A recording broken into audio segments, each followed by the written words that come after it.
এই আমল নামা? তুমি না আমার শ্রেষ্ঠ উম্মত, আমি না শ্রেষ্ঠ নবী, তো আমি এই আমল নামা নিয়ে কেমনে মালিকরে দেখাবো?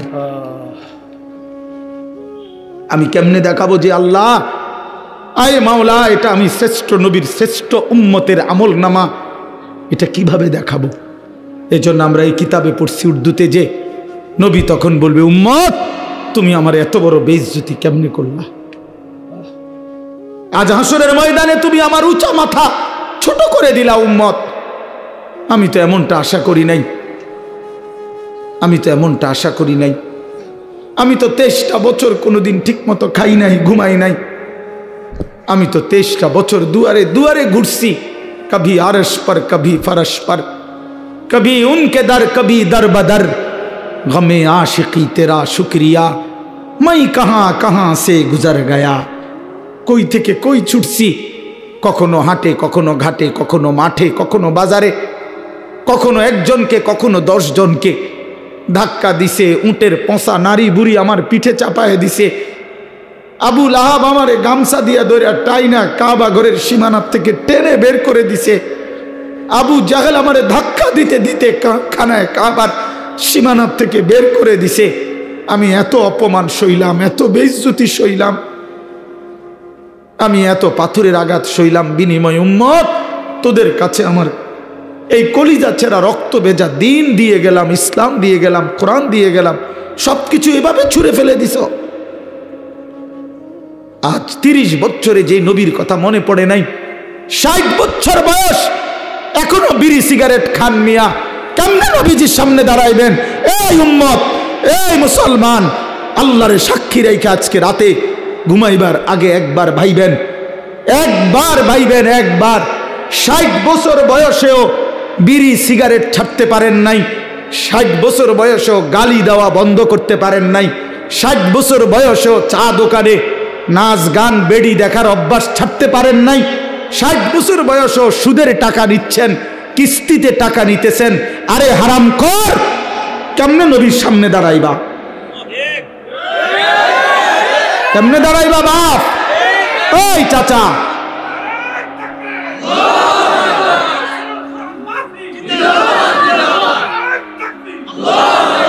কেমনে দাঁড়াইবা বাপ? কেমনে দাঁড়াইবা? চাচা কেমনে দাঁড়াইবেন? কি মনে করছেন সুপারিশ? হাসরের ময়দানে নবীর সুপারিশ কি মামুর বাড়ি নাকি? এটা সাহাবন মনে করছেন আপনি? হ্যাঁ, আপনি কি ভাবছেন এটা? আপনি বিড়ি খাইতে খাইতে বেহেশতে যাবেন গা? হ্যাঁ, আপনি সুদ খাইতে খাইতে বেহেশতে যাবেন গা? আপনি কিস্তি উড়াইতে উড়াইতে বেহেশতে যাবেন গা? খামখেয়ালি মনে করছেন এটা? আখেরাত খামখেয়ালি? খোদার কসম, কোরআন শরীফে আছে ১৪ লক্ষ আম্বিয়া আদম থেকে নবী মুহাম্মদ সাল্লাল্লাহু আলাইহি সাল্লাম পর্যন্ত হাসরের ময়দানের ভয়ে দিবানিশি কাঁদছে। এমন কোন নবী নাই, এমন কোন নবী নাই হাসরের ময়দানে কাঁদছে, হাসরের ময়দানের ভয়ে কাঁদে নাই। এমন কোন সাহাবী নাই যারা হাসরের ময়দানের ভয়ে কাঁদে নাই। এমন কোন আউলিয়া নাই যারা হাসরের ময়দানের ভয়ে কাঁদে নাই।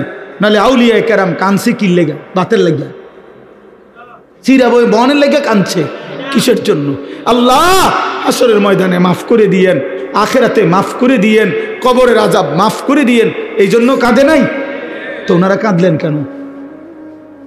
ওনারা কাঁদলেন কেন? 24 ঘন্টা নেক আমল করার পরেও 5 ওয়াক্ত নামাজ পড়লেন, হালাল হারাম বাইসা চললেন, বউ বাচ্চারে পর্দা পুশিদায় রাখলেন।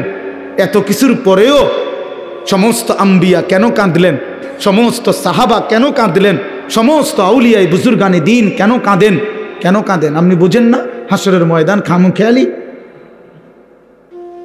কথা বলেন না কেন? ওনারা কাঁদে আমল করার পরে, আর এবড়া সাদওয়ানে বইয়া বইয়া গপ মারে, এবড়া লম্বা লম্বা কথা কয় সাদওয়ানে, অমুকের ইমান নাই, তমুকের আকিদা বালা নাই, অমুকের। আরে বাপরে, সাদওয়ানে বইয়া বিড়ি খাইতে খাইতে কয় ভালো মানুষ তো নাই করতে না, না চাচা ভালো মানুষ থাকবো করতে? ভালো মানুষের শেষ ব্যক্তি তো আমনে, পৃথিবীর সর্বশেষ ভালো ব্যক্তি তো আমনে।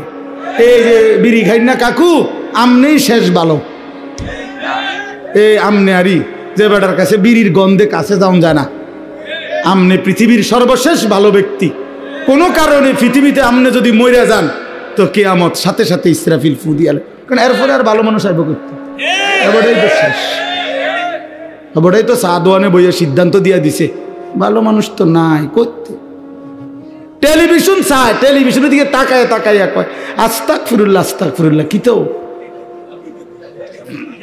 কি শুরু হইলো দেশটার মধ্যে। আমি বলছি একদিন রে চাচা আপনি যেটি চাইতে আছেন ইডি শুরু হয়েছে। আর কি শুরু হয়েছে মানে নাটক শুরু হয়েছে, সিনেমা শুরু হয়েছে, আর বেডির নাচ শুরু হয়েছে। আর কি তা এটা নিয়ে আস্তাগফিরুল্লাহ, টেলিভিশনের দিকে চাইয়া চাইয়া নিয়ে আস্তাগফিরুল্লাহ।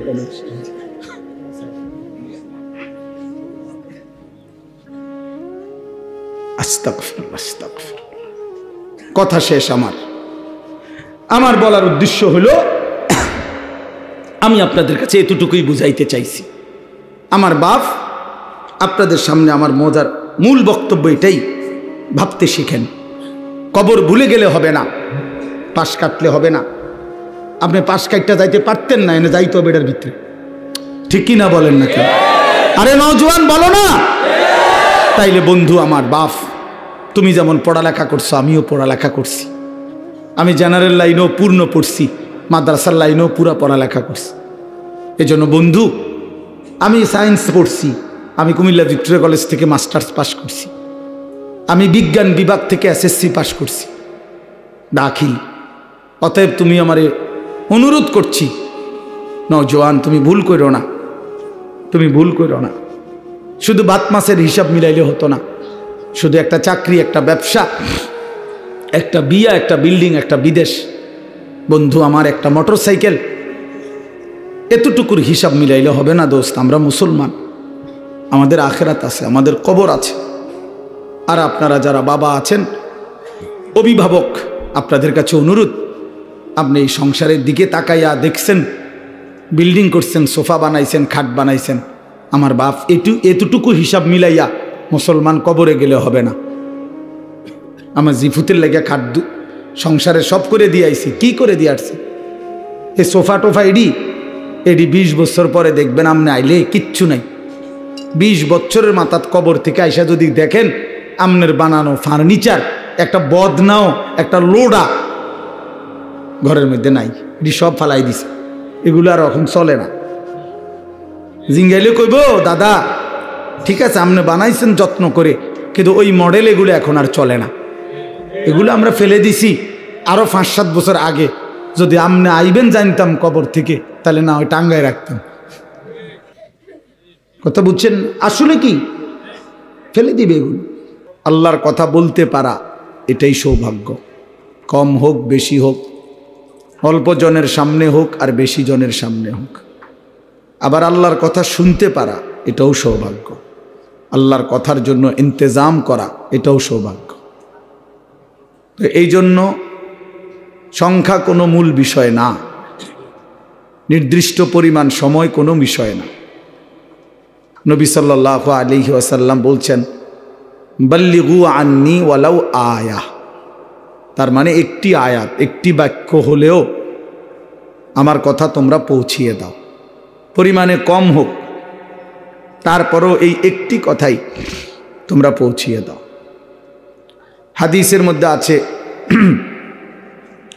হযরত আবু যর গিফারি রাদিয়াল্লাহু তাআলা আনহু, তিনি বলতেন যে আল্লাহর কসম, তোমরা যদি আমার গর্দানের মধ্যে তলোয়ার রাখো এবং আমি যদি বুঝি তলোয়ার দিয়ে আমাকে কোপ দেওয়ার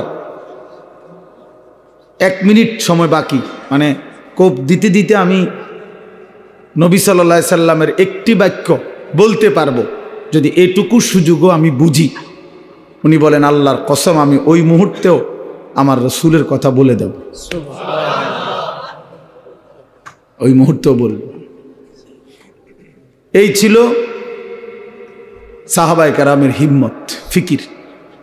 তাহলে এই জন্য বললাম আল্লাহর কথা বলতে পারা এটা অনেক বড় সৌভাগ্য। আল্লাহ তাআলা প্রিয় ভাই মাওলানা ইসরাফিলকেও পুরা দেশবাসীকে সাথে রেখে, সামনে রেখে কথা বলার তৌফিক দান করেন। মুআজ্জাজ মুহতারাম হাজিরিন, আমি আপনাদের সামনে পবিত্র কোরআনুল কারীমের 2 নম্বর পারা 2 নম্বর সূরাটার নাম সূরায়ে বাকারা। এই সূরার 185 নম্বর আয়াত তেলাওয়াত করেছি। আয়াতের অংশ বিশেষ, অর্থাৎ আয়াতটা একটু লম্বা, পুরা আয়াতটা পড়ি নাই, আয়াতের কিছু অংশ তেলাওয়াত করেছি। এই আয়াতটিকে সামনে রেখে মাহে রমজানকে উপলক্ষ করে সামান্য কিছু কথা। কিশোর নওজোয়ান যত ছেলে আছো বাপ, আমার অনুরোধ ভাইয়া, একদম ঘড়ি ধরা অল্প কিছুক্ষণ সময় আমি কথা বলবো ইনশাআল্লাহ, চেষ্টা করব। এই জন্য দয়া করে দোস্ত আমার অনুরোধ, এই হাতে ধরা যেই মোবাইলগুলো এগুলো নামায় ফেলো ভাইয়া। কেউ হাতে মোবাইল ধরে রেখে রেকর্ড ভিডিও এটা করা যাবে না, আমি অনুরোধ করলাম, এবং এটা আমার আদেশ। আমার এই কথাটা যদি কারো পছন্দ না হয়, সে উঠে চলে গেলে ভালো, নাহলে আমি ধমক দেব। এরপরে লজ্জা পাইবা ভাইয়া, এরপরে তুমি উঠে যাইতে বাধ্য হইবা। এই জন্য দয়া করে হাতে ধরে মোবাইল যাদের, এটা নামায়া ফেলো, বন্ধ করে ফেলো। কেন? প্রশ্ন হলো কেন? কারণ হলো, বাস্তবিক কথা হলো, সারাক্ষণ মোবাইল ধরে রাখলে দিল জমে না, মানে অন্তরের মধ্যে কথা পৌঁছে না। এমনিতে মোবাইলে ওঠে, ঠিক আছে, মোবাইলে জমা হয়, মোবাইলে তো আলহামদুলিল্লাহ প্রচুর ওয়াজ আছে সবার, সব বক্তাদের। ও বক্তা ছাড়াও অনেক ব্যক্তিদের অনেক সুন্দর সুন্দর বিভিন্ন বিষয়ভিত্তিক আলোচনা, অনেক কিছু আছে, অভাব নেই। কিন্তু কথা হলো, আমার দিলে কি আছে, আমার জিন্দিগির মধ্যে কি আছে, এটা দেখার বিষয়। জি, এটা একটা গুরুত্বপূর্ণ বিষয়। এই জন্য এটা ইনসাফের সাথে ভাবা উচিত। তো এই জন্য আমার উদ্দেশ্য হলো যে আমি নিজের জন্যই শুনি। প্রত্যেকে যদি এটা ভাবি যে আমি আমার নিজের জন্য কিছু কথা শুনি, তাহলে বরকত হবে। কোরআন আমার জন্য, আমাদের নবী সাল্লাল্লাহু আলাইহি ওয়াসাল্লামের হাদিস আমার জন্য, এটা মনে রাখতে হবে। আমাদেরও বলার দরকার নেই যে আমার জন্য, আমার কবর, আমার আখিরাত, আমার মিজান, আমার ফুলসিরাত, আমার হাসর, আমার মৃত্যু, আমার পরকাল। এই যে এই অনুভূতিটা এতটুকু যদি আমাদের দিলে ঢোকে, তাইলে আমাদের আখিরাত অনেক সুন্দর হবে, আমাদের জিন্দিগির ধারাটাই বদলে যাবে। আমি যদি এটা বুঝি, কবরও আমার, দুনিয়াও আমার, আখিরাতও আমার। আমার দুনিয়া আমি বাদ দিতে পারবো না, আমার আখিরাত আমি ভুলে যাইতে পারবো না। তো বুদ্ধিমান তো সে দুইটাকে যে মিলায় নেয়। আমার দুনিয়ার প্রয়োজনও পূরণ হোক, আমার আখিরাতের নাজাতের ব্যবস্থাও হোক। আমার বউ বাচ্চার জন্য বাজার দরকার, ঠিক আছে, বাজারও করি। আমার জোহরের নামাজ ফরজ পড়া দরকার, তো সেটাও পড়ে ফেলি। আমার উপার্জন করা দরকার, নয়তো সংসার চলবে কেমনে, তো ঠিক আছে, আমি ব্যবসা উপার্জন হালাল পন্থায় চেষ্টা করি। আবার আখিরাতে বাঁচার জন্য হারাম থেকেও বেঁচে থাকি, এটা সম্ভব। একজন মানুষ যেহেতু দুনিয়াবি অসংখ্য কাজ করতে পারে, তাহলে আখিরাতের এই আমলগুলোও তার জন্য করা সম্ভব। কোরআনুল কারীমের মধ্যে আল্লাহ তাআলা বলেন, ফাআকিম ওয়াজহাকা লিদ-দীনি হানিফা ফিতরাতাল্লাহিল্লাতী ফাতারান নাসা আলাইহা লা তাবদীলা লিখালকিল্লাহ। আল্লাহ তাআলা বলেন, নিজেকে পুরা শতভাগ দ্বীনের উপরে ফিরায় রাখেন, অর্থাৎ 100 পূর্ণ দ্বীনের উপরে নিজের জিন্দিগি, নিজের চেহারা। তা এজন্য বললাম যে দুনিয়া আমারই, আখিরাতও আমার, মিলায় নিলেই হয়, গুছায় নিলেই হয়। তো বলতেছিলাম, আল্লাহ তাআলা বলেন, আমি বান্দাকে আমাকে মানার শতভাগ যোগ্যতা দিয়েই আমি আল্লাহ তাআলা তাকে সৃষ্টি করেছি। সৃষ্টিগতভাবেই আমাদের দেহে আল্লাহর সমস্ত হুকুম মানার যোগ্যতা আছে, সমস্ত নিষেধ ছেড়ে দেওয়ার যোগ্যতা আছে। এমন কোনো শরীয়তের বিধান নাই যেটা পালন করার যোগ্যতা আমার মধ্যে নাই, অথচ আমাকে পালন করতে বলছে, না, এমন হইতে পারে না। এমন হইলে এটা জুলুম। আমার কোমর বাঁকা হয় না, আমি রুকু দেব কিভাবে? আমি নিচের দিকে যাইতে পারি না, আমার হাঁটু ভাঙ্গে না, কোমরও বাঁকা হয় না, আমি সেজদা দেব কেমনে? তাইলে যদি আমার কোমর না ভাঙতো, মানে বাঁকা না হইতো, হাঁটু যদি না বাঁকা হইতো, তারপরেও যদি আমাকে বলতো যে সেজদা দাও, তাইলে না এটা জুলুম? কি বলেন? তাহলে এখন আমাদের কোমর কি বাঁকা হয়? হাঁটু কি বাঁকা হয়? তো তাইলে অসুবিধা কোথায়? অসুবিধা কোথায়? এই জন্য বললাম বাপ, ইনসাফ করে চিন্তা করলে, মানুষ যদি বিবেক খাটায়, সামান্যতম ন্যূনতম বিবেক যদি কারো দিল, বিবেক বুদ্ধি বিবেচনা যদি কেউ খাটায়, কাজে লাগায়, তাইলে খোদার কসম সে আল্লাহর নাফরমানি করতে পারে না। এজন্য যত লোক নাফরমান পাপী, ওরা মূলত বিবেকহীন, ওরা বিবেকহীন, ওরা বিবেক শূন্য, ওরা মূলত জন্তু জানোয়ারের জিন্দিগি যাপন করে। যে জীবন আল্লাহর আনুগত্য করে না, খোদার হুকুম মানে না, ওই জীবন জানোয়ারের জীবন। হ্যাঁ, ওইটাই সত্য, এটাই জিন্দিগি। যে জীবন মনের ইচ্ছা মতো চলে, যা মন চায় তা, এটা জানোয়ারের জীবন, এটা কুকুরের জীবন। হ্যাঁ, কোরআন শরীফে আছে, আল্লাহ তাআলা বলছেন ওয়াত্তাবা হাওয়াহু ফামাসালুহু কামাসালিল কালব। সূরা আরাফের মধ্যে আল্লাহ বলে, মনের ইচ্ছা মতো যে চলে, আমার মনে যা চায় তা, কিসের নামাজ, কিসের আল্লাহ, কিসের রাসূল, কিসের কবর আখেরাত, হুজুরদের কথা বাদ দাও বেটা, আমার মনে যা চায় তা, আমার যখন যেটা ভাল লাগে এটাই করব। মন চাইলে ঘুমাবো, মন চাইলে সজাগ থাকবো, মন চাইলে হাসে, মন চাইলে কাঁদে। এই যার যখন যা মন চায় তাই করে। আল্লাহর বিধান, রাসূলের বিধান, কোরআনের বিধান যে অনুসরণ করে না, খোদার কসম আল্লাহ বলছে ফামাসালুহু কামাসালিল কালব, তার উদাহরণ আল্লাহ বলেন কুত্তার মতো। কুত্তার মতো, এটা কুত্তা, এটা কুত্তা। কামাসালিল কালব অর্থ হল কুত্তা, কালবুন অর্থ কুত্তা, কুকুর। অতএব যে জীবনে সেজদা নাই, ওই জীবন কুকুরের জীবন। মনে রাখো ছেলেরা, নিজের পরিচয় মিলাইয়া নিও, আত্মপরিচয় মিলাইয়া নিও। তুমি মানুষ না জানোয়ার, তোমার লগে তুমি বুঝ করে নিও, অসুবিধা নেই। তোমার রাত তোমার কাছে, আমার রাত আমার কাছে, তোমার দিন তোমার কাছে, আমার দিন আমার কাছে, তুমি মিলাইয়া নিও। নিজের পরিচয় মিলাইয়া নেওয়া উচিত। আল্লাহ কোরআনে বলছে ফামাসালুহু কামাসালিল কালব, শাহওয়াত, মনের চাহিদা, কামনা, বাসনা, মনে যা চায় তাই যে করে, আল্লাহ বলেন এই জিন্দিগি কুকুরের জীবন।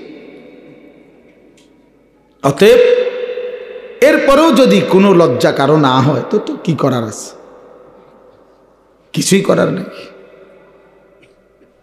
কেউ যদি বলে যে মনে মনে যে আমার কুত্তা কক আর শুকর কক, আমার সমস্যা না, আমি বেডি সামুই হুজুর, হ্যাঁ, আমি নারী দেখবই, ছবি দেখবই, নর্তকী দেখবই, উলঙ্গ ছবি দেখবই আমি। এরপর বিনিময়ে আপনি আমার কুকুর বলেন আর শুকর বলেন, এটা আমার দেখা না। আমার শাহওয়াত, আমার মনের চাহিদা, আমার যা ইচ্ছা আমি তাই করব, তো ঠিক আছে, কোনো অসুবিধা নেই। কারো জন্য কেউ আটকায় না, কারো জন্য কেউ থেমে থাকে না, কারো জন্য। কারো মৃত্যুতে পৃথিবী থামে না, কারো জন্মেও পৃথিবী আটকায় না, কোনো সমস্যা নাই। কিন্তু দোস্ত আমার, আমরা প্রত্যেকেই আলাদা আলাদা নিজ নিজ কবরে ফিরে যাব, এটা মনে রাখতে হবে। আলাদা আলাদা নিজ নিজ কবরে ফিরে যাব আমরা। কাজেই একাকী হতেই হবে, একদিন একাকী আল্লাহ তাআলার মুখোমুখি হইতে হবে। সেদিন টের পাবেন, সেদিন টের পাবেন। কোরআন শরীফে আছে আলহাকুমুত তাকাসুর হাত্তা জুরতুমুল মাকাবির কাল্লা সাউফা তা'লামুন। আল্লাহ বলে, বান্দা, দুনিয়ার নেশায় আখিরাত ভুলে গেলা, তো মনে রেখো একদিন কবরস্থানেই পৌঁছবা। আর সেদিন আমি আল্লাহ তোমাকে জানাবো আমার প্রতিটা নাফরমানির শাস্তি কি। আমি জানাবো বান্দা, আমি দেখাবো তোমারে, তুমি দেখবা বান্দা, আমি তোমাকে দেখাবো, আমি তোমাকে বুঝাবো। এজন্য দোস্ত, নওজোয়ান, প্রিয় সাথী, এটা মনে রাখো বাপ, আত্ম উপলব্ধি, আত্মপরিচয়, আত্মসম্মান, আত্মমর্যাদা অনেক বড় সম্পদ।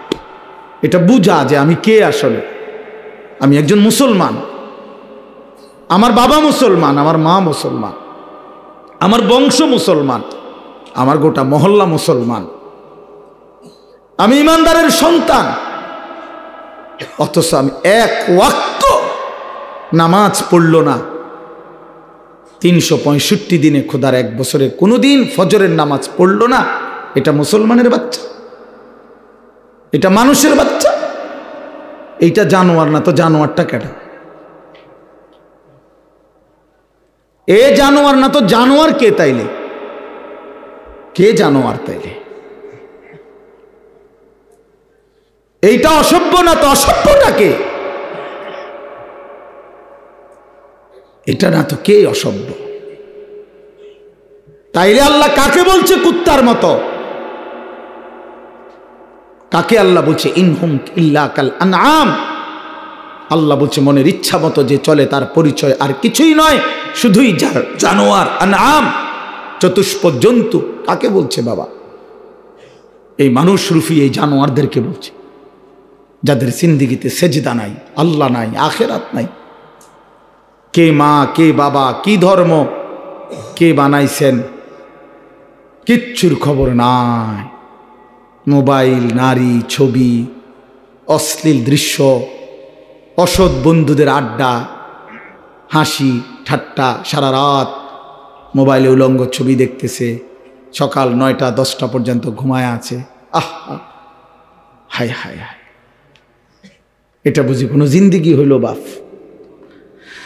মানুষের জিন্দিগি তো এরকম হওয়ার কথা না। এক চতুষ্প জন্তু, এক রাস্তার কুকুরও তো এতক্ষণ ঘুমায় থাকে না। এক চতুষ্প জন্তু, জানোয়ারও তো এমন হয় না। এই জন্য বাপ, এটা বোঝা উচিত।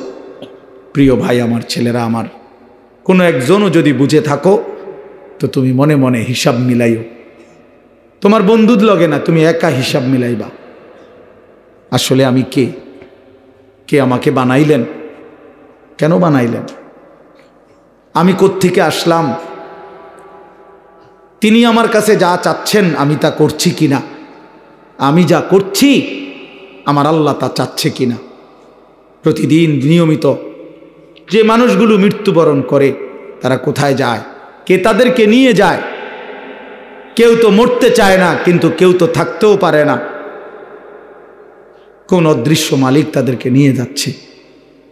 বন্ধু, এতটুকু বিবেক যদি না খাটাও, বাবাদেরকেও বলি, আপনিও যদি না খাটান, আখেরাত যদি না মিলান, কেমনে কবরে যাইবেন বাপ? কেমনে যাইবেন? খাট পালং আর সোফা ফার্নিচার বানাইয়া হিসাব মিলাই লেলেন, মানুষের দেখাইলেন খাট পালং সোফা, বিল্ডিং, দালান, টাইলস, জমি, গাড়ি। আহা বাবা, এগুলো কি মিলাইয়া গেলেন? এগুলো তো আপনার আগেও পৃথিবীতে ছিল, আপনার পরেও থাকবে এটি পৃথিবীতে, কিন্তু আপনি কবরে কি নিয়ে যাচ্ছেন?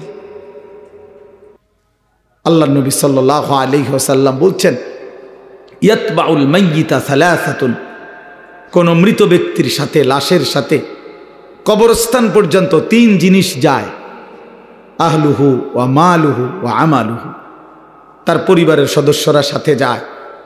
কিছু সম্পদ, মাল, এই যে লাশের একটা খাটিয়া, আগরবাতি, একটা কাপড় ইত্যাদি ইত্যাদি, ছোটোখাটো কিছু ঠুনকো মাল সামান্য, এগুলোও সাথে যায়। আর ও আমালুহু, তার সারা জিন্দিগির আমল কর্মকাণ্ড, সেটাও তার সাথেই যায়। ফায়ারজিউ ইসনান ওয়া ইয়াবকা ওয়াহিদ, 2 জিনিস ফিরে আসে। এক, তার বংশধর, পরিবার, মহল্লাবাসী ফিরে আসে, এবং ওই খাট কাপড়গুলোও ফিরে আসে। আর শুধুমাত্র তার আমল, ভালো কিংবা মন্দ, ওইটাই তার কবরের সাথে থেকে যায়। থেকে যায়। এই জন্য দোস্ত, আমরা আমাদের 1 সেকেন্ড, 1 ঘন্টা, 1 মিনিট, একটা নিঃশ্বাস যেটা একবার পড়ছে, এটা আর কোনো দিন আমরা হিসাবের বাহিরে আড়াল করতে পারবো না। কোরআনুল কারীমের মধ্যে আল্লাহ বলছেন, লা ইউগাদিরু সাগীরাতান ওয়ালা কাবীরাতান ইল্লা আহসাহা।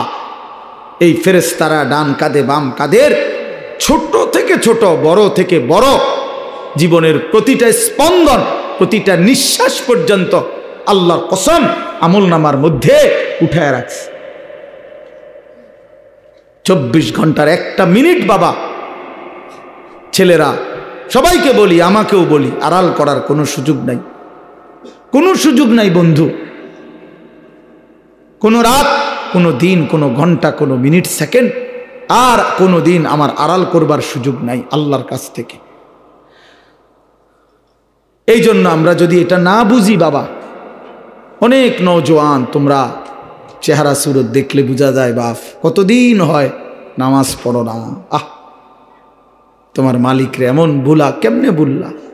কোন মার ঘরে জন্ম নিলা, কোন বাবার ঘরে বড় হইলা, বাপেরই বা এত বড় বেইজ্জতি কেমনে করলা, মারে এত বড় অপমান কেমনে করলা? মা তো পরিচয় দিছে মুসলমান, বাবাও তো জানে তুমি মুসলমান, তুমি নিজেও তো জানো তুমি মুসলমান। মুসলমান এমন হয়, মুসলমান এমন হয় যে 1 ওয়াক্ত নামাজ পড়তে মন চায় না, এটা মুসলমানের বাচ্চা? ঠিক মতো কখনোই পেশাব পায়খানা করে পাক পবিত্র শরীয়ত মতে হয় না, এটা মুসলমানের বাচ্চা?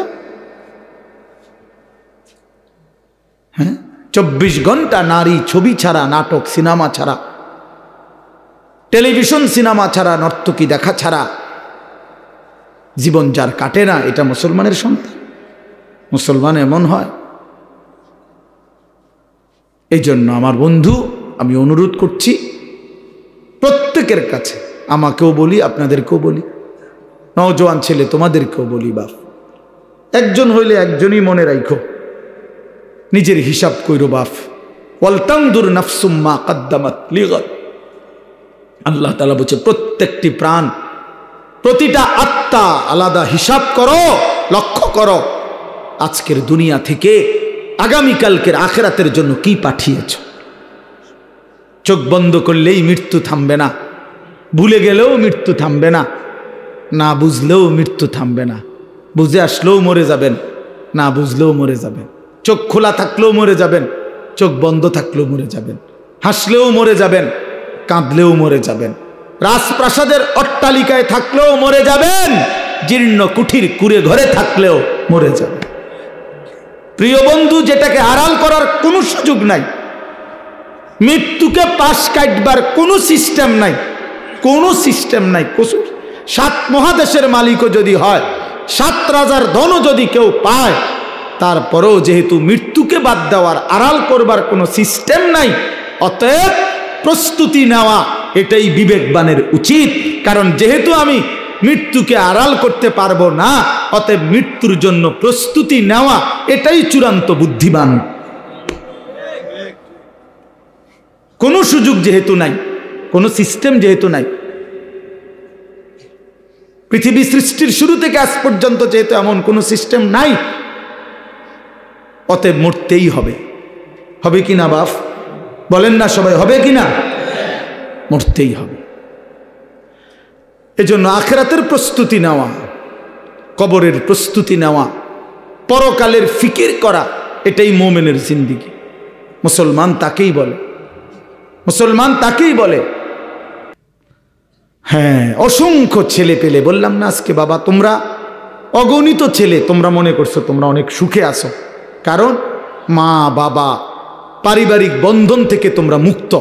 অর্থাৎ তোমাদের বাবা আর তোমাদেরকে ফেরাইবার জন্য সাহস করে না, তোমাদের মার তোমাদেরকে দিনদার বানাবার ফিকির ছেড়ে দিছে, মহল্লার বাসী ছেড়ে দিছে, তোমাদেরকে ছেড়ে দিছে। বাপ, তোমরা এখন বন্ধুদের আড্ডায় ঘন্টার পর ঘন্টা, বাকি টাইমে একাকী যখন হও, সারা রাত মোবাইল।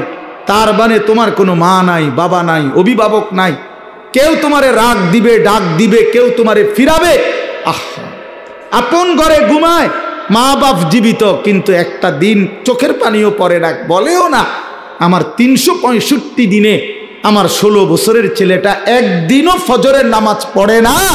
এত বড় জানোয়ার মুসলমানের ঘরে কেমনে ঘুমায় বেটা? এত বড় জানোয়ার কেমনে ঘুমায় মুসলমানের ঘরে? তার বাপ কোথায়, তার মা কোথায়? আহা, তার পরিবার এভাবে ভুলে গেল কেমনে? কিরে বাপ,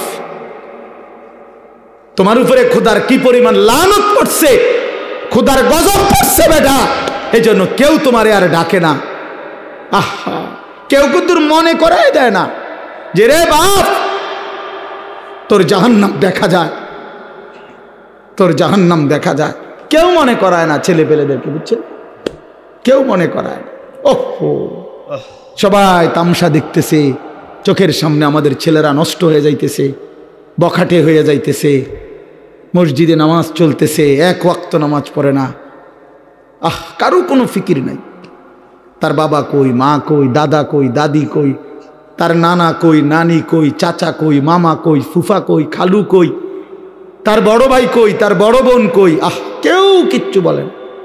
হেইতে হেইতের মতো হাসে, লাফায়, চুল রাখে তার ইচ্ছা মতো, প্যান্ট পরে তার ইচ্ছা মতো, দুপুরে খানা বিকালে খায়, বিকালের খানা রাইতে খায়, সারা রাত, রাতের 3টা বাজে দেখবেন মোবাইলে ছবি দেখতেছে, ভোরবেলা 9টা বাজে গেছে, ঘুম থেকে উঠতেছে না। এটা মুসলমানের জিন্দিগি? এটা মোমেনের জীবন? এটা বাবা মার সংসার? এটাই সার্থকতা জীবনের? বলে পৃথিবীর সর্বাধুনিক মজবুতি প্রযুক্তি দিয়েও যদি আপনি সোফা বানান, খাট বানান, কি লাভ হবে যদি স্ত্রী সন্তান নাফরমান হয়? হ্যাঁ, যদি ছেলে মেয়ে বেনামাজি হয়, মেয়েটা যদি বেপর্দা হয়, স্ত্রী যদি বেপর্দা হয়, কি ফায়দা? অর্জন কি? জিন্দেগির অর্জন কি? এই জন্য আমি অনুরোধ করছি আপনাদের কাছে, দয়া করে ফিকির করেন, ফিকির করেন। ছেলেরা বাপ, নষ্ট হইও না বাপ। যদি অব্যাহত গুনাহ পাপ, একটা শেষ, এই প্রসঙ্গটা শেষ করতে চাই। একটা চূড়ান্ত কথা আপনারা বাবাদেরকেও বলি, একটা গুরুত্বপূর্ণ কথা মনে রাখবেন। কোরআন শরীফে আছে, কেউ যদি গুনাহ লাগাতার করতে থাকে, খোদার কসম আল্লাহ একদিন নারাজ হয়, আর সেদিন আল্লাহ পাক ইচ্ছা করে তাকে আল্লাহ তাআলা পথভ্রষ্ট করে দেয়। আর কোনোদিন আল্লাহ ইচ্ছা করেই তারে আর হেদায়েত দেয় না, আলোর পথে ফিরতে দেয় না, কল্যাণের পথে আসতে দেয় না, জান্নাতের পথে আর আসতেই দেয় না। খোদার কসম, এটা কোরআন শরীফের আয়াত। আল্লাহ বলছে, একদিন আমি সত্যি সত্যি রাগ করলে ফাআনসাহুম আনফুসাহুম, আমি আল্লাহ নিজেই তোর আখিরাত ভুলায় দেব।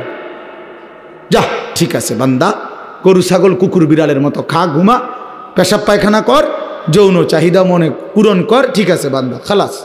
নুয়াল্লিহি মা তাওয়াল্লা ওয়া নুসলিহি জাহান্নাম। যা বান্দা, তোর এই উল্টো পথে চলছিস, চলতে থাকো উল্টো, আমিও তোরে উল্টো পথে চালায়া দিলাম। তো মনে রাখো, একদিন ওয়া নুসলিহি জাহান্নাম, উল্টো পথে চলতে চলতে একদিন তোমারে আমি আল্লাহ ধাক্কা দিয়া, লাথি দিয়া ফেরেশতাকে বলে জাহান্নামে ফেলে দেব, জাহান্নামে ফেলে দেব। হ্যাঁ, কোরআন শরীফে আছে, আল্লাহ বলবে হাসরের ময়দানে ফেরেশতাদেরকে, ফেরেশতারা আমার নাফরমান বান্দাদেরকে খুজুহু ফাগুল্লু, ওদেরকে ধর, এই ফেরেশতা ধরো, আর ফাগুল্লুহু, বেঈমান বান্দাগুলো, নাফরমানগুলারে বাঁধো, টাইট করে বাঁধো। বাঁধার পরে বলবে সুম্মাল জাহিমা সাল্লু, এবার জাহান্নামের মধ্যে ছুঁড়ে মারো। একটা একটা লাথি দিবা, এক এক লাথিতে যেন গিয়ে জাহান্নামে পড়ে, দ্রাম করে মারো লাথি দাও। তুমি দেখো কোরআন শরীফ, কোরআন শরীফে আছে, সূরা আল হাক্কা, এই সূরার মধ্যে আছে, সুম্মা ফি সিলসিলাতিন যারউহা ৭০ যিরাআন ফাসলুকুহ। ফেরেশতা যখন নাফরমানকে হাসরের ময়দানে বেঁধে জাহান্নামে লাথি দিয়া মেরে ফেলে দিবে, আল্লাহ তখন আবার বলবে জাহান্নামের ভিতরে ফেরেশতাদেরকে, আল্লাহ পুনরায় বলবে ফেরেশতারা আমার এই নাফরমান বান্দাকে জাহান্নামের ভেতরে 70 হাত লম্বা আগুনের শিকল দিয়া এবার আবার বাঁধো, আবার বাইদা ফাসলুকুহু, কুকুরের মতো কুত্তার মতো পুরা জাহান্নামে তারে ঘুরাও, আর সবার সাথে পরিচয় করিয়ে দাও তার নাফরমানি পাপগুলো কি কি। খোদার কসম, এটা কোরআন শরীফের আয়াত। ফেরেশতা বলবে জাহান্নামী বাকিদেরকে, জাহান্নামীরা দেখো, এটা সেই বেঈমান যে জীবনভর চুরি করেছে, জিনা করেছে, মদ খেয়েছে, জুয়া খেলেছে, নারী ছাড়া, ছবি ছাড়া, জেনা ছাড়া, উলঙ্গ দৃশ্য ছাড়া, অসভ্যতা ছাড়া যার রাত কাটে নাই, এটা সেই জানোয়ার। ফাসলুকুহু অর্থ হলো এটা। আল্লাহ বলবে বেটা, আল্লাহ বলবে কুত্তার মতো তারে জাহান্নামে ঘুরাও আর সবাইরে দেখাও, সবার সাথে পরিচয় করিয়ে দাও, তার পাপের কথা বলে দাও। নাউজুবিল্লাহ। কি বাপ, কি মনে করছো তোমরা? খামখেয়ালি না? খামখেয়ালি কি মনে করছো দোস্ত? জীবন মানে এখানেই শেষ। ইনহিয়া ইল্লা হায়াতুনা দুনিয়া। আল্লাহ কোরআনে বলছে, কাফের বেঈমানদের বক্তব্য হলো জীবন মানে শুধুই দুনিয়া। নামুতু ওয়া নাহইয়া, এখানেই মৃত্যু, এখানেই জীবন। ওমা নাহনু বিমাবউসিন। আল্লাহ বলে, আরে কাফেররা বলে আর কোনোদিন কোথাও উঠতে হবে না, হাসরের ময়দান হবে না। এটা তো কাফেরের কথা, বেঈমানের কথা। মুসলমান তো কথা ভাবতে পারে না, ভুলতে পারে না। ইমানদার না আমরা? তুমি না ভাইয়া মুসলমান, তো তুমি এক ওয়াক্ত নামাজ পড়ো না কেমনে বাপ? আল্লাহকে এমন ভোলা কেমনে ভুললা? আখেরাত এমন ভুলা কেমনে ভুলে গেলা? যেই বোন আজকে মা, যেই বিবি আজকে 20 বছর ধরে বেপর্দা, ওই বেপর্দা অসভ্য নারী, ওরে জিজ্ঞাসা করেন, তুমি না মুসলিম নারী মা? এই বোন, তুমি না মুসলমান বোন, তুমি আল্লাহকে এইভাবে ভুলে গেলা কেন? মুসলমানের জন্য বেপর্দা হওয়া না হারাম? কথা বলেন না কেন? তো তুমি ভুলে গেলা কেন? কেমনে ভুলে গেলা? এই জন্য আমি অনুরোধ করছি, আমরা প্রত্যেকেই ফিকির করেন, ইনসাফের সাথে ভাবে। ছেলেরা, বাপ, আমি শক্ত কথা বলছি, আমি জানি, আমি অনেক শক্ত করেই বললাম, বাবা আমি তোমার পরিবর্তন চাই, আমি তোমার জিন্দেগির সৌন্দর্য চাই। কিশোর নওজোয়ান, তোমরা যদি চরিত্রহীন হও, তোমরাই যদি নারীর আসক্ত হও, মদ জুয়ার আসক্ত হও, তোমরাই যদি এক ওয়াক্ত নামাজ পড়তে মন না চায়, প্রিয় নওজোয়ান, আগামীর ইসলামের জন্য লড়বে কে?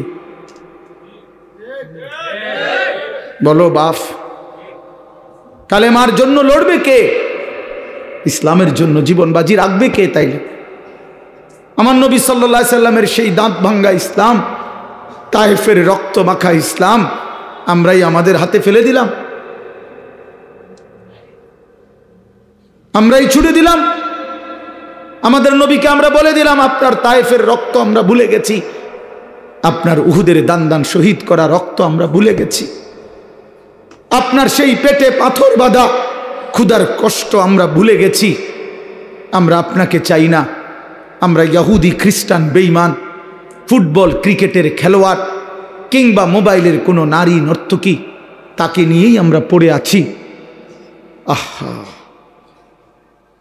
আহা, আল্লাহ নবী সাল্লাল্লাহু আলাইহি ওয়াসাল্লামের কাছে কিন্তু উম্মতের আমল শোনানো হয়। মদিনার রওজা পাকে নবী সাল্লাল্লাহু আলাইহি ওয়াসাল্লাম তো হায়াতুন নবী, তিনি তো জীবিত, জানেন না এটা? কথা বলেন না কেন? তিনি তো কি হায়াতুন নবী, তিনি তো জীবিত, সেখানে সশরীরে জীবিত, সশরীরে জীবিত। আমি তো রওজা পাকের সামনে যখন প্রথম গেছি জীবনে 2015 সালে, অনেকক্ষণ দাঁড়াইছিলাম আর এই তাকায়া অনেকক্ষণ পরে বলছি যে আপনি এখানে? আমি সেই ছোটবেলা থেকে নবী আপনার নাম শুনছি, কত লক্ষবার আমি আপনার দুরূদ পড়েছি, আর আপনি এখানে?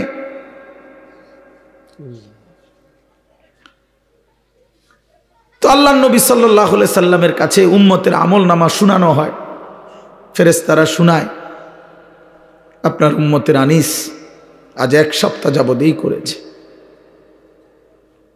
নবী সাল্লাল্লাহু আলাইহি সাল্লামের উপরে কেউ যখন দুরূদ শরীফ পড়ে, আল্লাহ নবী সাল্লাল্লাহু আলাইহি সাল্লাম বলেন সঙ্গে সঙ্গে ফেরেশতা ওই ব্যক্তির নাম এবং বাবার নাম সহ আমি রসুলের সামনে পেশ করে, বিইসমিহি ওয়া বিইসমি আবিহি,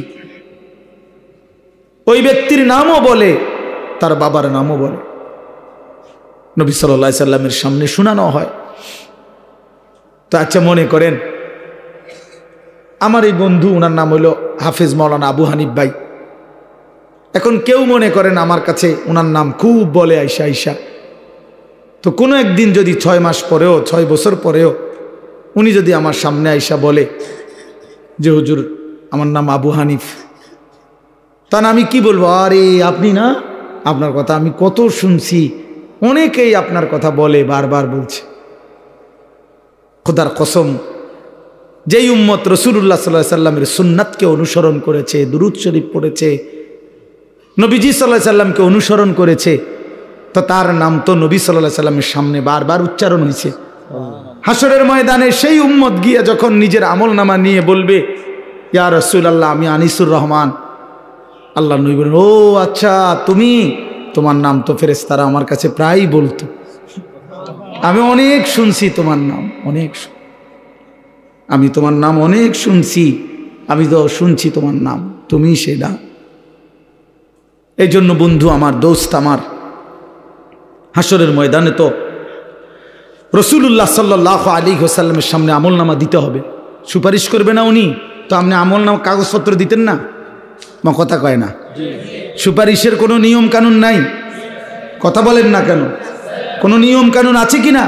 তো আপনি আপনার ফাইল দিবেন না? ফাইল না দিলে সুপারিশ করব কি? তা আপনি যখন নিজের আমলনামা দিবেন, আল্লাহ নবী সাল্লাল্লাহু আলাইহি সাল্লামের হাতে আমার বাপ, আমার নওজোয়ান নবী যখন চোখ বিলায় দেখবে 30 বছর সুদের লেনদেন, 30 বছর টানা মিথ্যাই বলেছে, 30 বছর ধরে প্রতিদিন গালিয়ে দিছে, 30 বছর ধরে তার স্ত্রী বেপর্দা, 30 বছর ধরে প্রতিদিন ঘরে রঙিন টেলিভিশনে নাচ গান, সিনেমা, নাটক, নর্তকীর ছবি চলছে, 365 দিনের একটা বছরে কোনো দিন ফজরের নামাজ পড়ে নাই। এগুলো কি আমল নামার মধ্যে লেখা থাকবে না? কথা বলেন না কেন? আল্লাহর কসম নবীজি, আমরা উর্দু কিতাবে পড়ছি, নবী তখন এরকম আমল নামা উম্মতের দেখে খোদার কসম নবীজি হাসরের ময়দানে চোখের পানি ফেলে দিবে, কাঁদবে, আর আল্লাহর নবী বলবে উম্মত আমি সেই নবী, 23টা বছর যে আমি তোদের জন্য কেঁদেছিলাম, এশার নামাজের পরে দাঁড়াইছি ফজরের আজান পর্যন্ত, এক দাঁড়ানোতে চোখের পানি ফেলছি, আর তোদের জন্য আমি আল্লাহর কাছে গুনাহ মাফ চাইছি।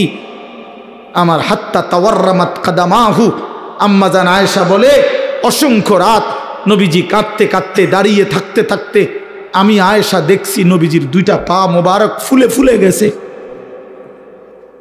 আমি এত কাঁদলাম, তাইলে উম্মত কার জন্য?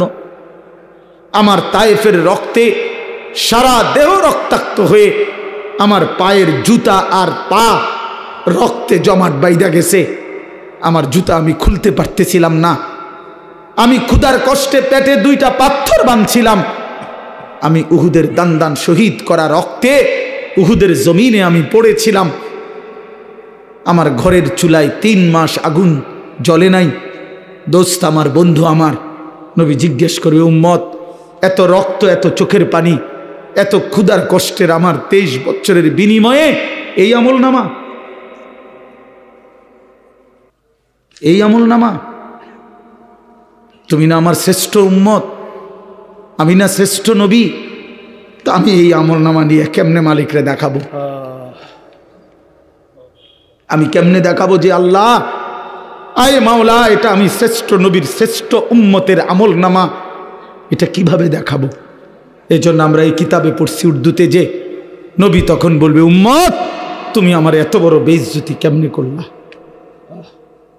আজ হাসরের ময়দানে তুমি আমার উঁচা মাথা ছোট করে দিলা উম্মত। আমি তো এমনটা আশা করি নাই, আমি তো এমনটা আশা করি নাই। আমি তো 23টা বছর কোনোদিন ঠিক মতো খাই নাই, ঘুমাই নাই, আমি তো 23টা বছর দুয়ারে দুয়ারে ঘুরছি, কभी আরশ पर कभी फरश पर, कभी उनके दर कभी दर बदर, गमे आशिकी तेरा शुक्रिया मैं कहां कहां से गुजर गया। কই থেকে কই ছুটছি, কখনো হাটে, কখনো ঘাটে, কখনো মাঠে, কখনো বাজারে, কখনো একজনকে, কখনো 10 জনকে ধাক্কা দিছে। উটের পচা নারী বুড়ি আমার পিঠে চাপায় দিছে। আবু লাহাব আমারে গামছা দিয়া ধরে টাইনা কাবা ঘরের সীমানার থেকে টেনে বের করে দিছে। আবু জাহেল আমারে ধাক্কা দিতে দিতে খানায় কাবার সীমানার থেকে বের করে দিছে। আমি এত অপমান সইলাম, এত বেইজ্জতি সইলাম, আমি এত পাথরের আঘাত সইলাম। বিনিময় উম্মত, তোদের কাছে আমার এই কলিজা ছেঁড়া রক্ত ভেজা দিন দিয়ে গেলাম, ইসলাম দিয়ে গেলাম, কোরআন দিয়ে গেলাম, সবকিছু এভাবে ছুঁড়ে ফেলে দিছ। দুনিয়া ফেলে দেয়, আপনার সন্তানই ফেলে দিবে, আপনার নাতি নাতনি দুনিয়া ফেলে দিবে। অতএব আমাদের জিন্দিগি আখেরাত। আমাদের জিন্দিগি কি বলেন? মোমেনের জীবন আখেরাত, মোমেনের হায়াত আখেরাত, মোমেনের রাত আখেরাত, মোমেনের দিন আখেরাত, মোমেনের হাসি আখেরাত, মোমেনের কান্না আখেরাত, মোমেনের স্বপ্ন আখেরাত, মোমেনের কল্পনা আখেরাত, মোমেনের পরিকল্পনা আখেরাত। আখেরাত। অতএব এই আখেরাতের পরিকল্পনাকে সামনে রেখে আমরা আমাদের সামনে মাহে রমজান, এই মাহে রমজানকে সামনে রেখে আর মাত্র 20-21 দিন মাত্র আছে। এই মাহে রমজানকে সামনে রেখে আমি অনুরোধ করছি, দয়া করে প্রত্যেকেই ইনশাআল্লাহ, নওজোয়ান ভাই তোমরাও, বাবা বয়স্ক বাবা আপনারাও, পর্দার আড়ালের মা বোন আপনারাও, হাত জোড় করে বলি, আমি আপনাদের ছেলে কারো, আমি আপনাদের কারো ভাই, আপনাদের কারো সন্তান, আপনাদের কারো নাতির বয়সীও হতে পারি। আমি আপনাদেরকে অনুরোধ করছি, আর ছেলেরা তোমরা আমার সন্তান, তোমরা আমার ভাই, আমারও তো 15 বছরের সন্তান আছে। অতএব যাদের বয়স 15-16 ধরে নাও তুমি আমার সন্তান, আর এর চাইতে বড় যারা, তুমি আমার ছোট ভাই, আমারও তো ছোট ভাই আছে। আমি চাই না আমার সন্তান নষ্ট হয়ে যাক, আমি চাই না আমার ছোট ভাই বরবাদ হয়ে যাক, আমি চাই না আমার বাপ চাচা দাদা জাহান্নামী হোক। এই আশা নিয়ে আমি অনুরোধ করলাম, মাহে রমজানকে সামনে রেখে চলেন গুনাহ ছেড়ে দেই। হিম্মত করি বাপ, ছেলেরা বলো না বাবা, একটা মজবুত সিদ্ধান্ত নিয়া নারী ছবি, অশ্লীলতা, মোবাইলের আসক্তি, নারীর আসক্তি, মদ জুয়া, নাচ গান বন্ধু ছেড়ে দাও। হিম্মত করো, তুমি পারবা ইনশাআল্লাহ, তুমি পারবা। বাবা চাচাদেরকে বলি, হারাম রোজগার ছেড়ে দেন, বিড়ি সিগারেটের অভ্যাস ছেড়ে দেন, চা দোকানের আড্ডা ছেড়ে দেন। মা বোনদেরকে অনুরোধ করি, বেপর্দার জিন্দিগি ছেড়ে দিয়ে সিদ্ধান্ত নেন, এবারের রমজান গুনাহমুক্ত রমজান। বলেন ইনশাআল্লাহ, এবারের রমজান বন্দেগীওয়ালা রমজান। আল্লাহ বলবে, বান্দা ঠিক আছে, যদি 30 দিন গুনাহ থেকে বাঁচতে পারো, 30 দিন যদি আমার বন্দেগীতে ইবাদতে লেগে থাকতে পারো, আল্লাহ বলে, বান্দা ওয়াদা দিলাম, লাআল্লাকুম তাত্তাকুন, 30 দিনেই তোমারে 1 মাসে মুত্তাকি বানাইয়া ঈদের দিন জান্নাতের ফ্লাইটে উঠাইয়া দেব। 1 মাসেই জান্নাতি, 1 মাস। একটা রমজান তুমি 30টা দিন গুণনা আমারে সময় দাও, 31 দিন লাগবে না বান্দা, ভাল লাগলে 29 দিনেই আমি রেজাল্ট দিলাম। 30 বা 29 বান্দা, কথা এক কথা, তুমি আমার হুকুম মানবা, আমি তোমারে মুত্তাকি বানিয়ে দেব, 30 দিনেই জান্নাতি বানায় দেব। এই জন্য মাহে রমজান জান্নাতের মাস, মাহে রমজান আখিরাতের মাস, মাহে রমজান নিজের জীবন সাজিয়ে তুলবার মাস। এই জন্য আমরা চেষ্টা করব তো ইনশাআল্লাহ। কিশোর নওজোয়ান, 5 ওয়াক্ত নামাজ পড়ো, চরিত্রহীনতা ছেড়ে দাও বাপ। আমি অনুরোধ করছি, তোমরা যারা নওজোয়ান, 30 বছরের নিচে তোমরা যারা নওজোয়ান, আমার শেষ অনুরোধ, তোমরা যারা 30 বছরের নিচে তোমাদের বয়স, তোমরা যদি হিম্মত করো, তোমরা যদি ফজরের নামাজ সহ 5 ওয়াক্ত নামাজ পড়ো, ইনশাআল্লাহ আমরা আশা করি আগামীর ইসলামের পতাকা তোমাদের হাতে উড়বে ইনশাআল্লাহ। সারা পৃথিবীতে কালেমার পতাকা উড়বে ইনশাআল্লাহ।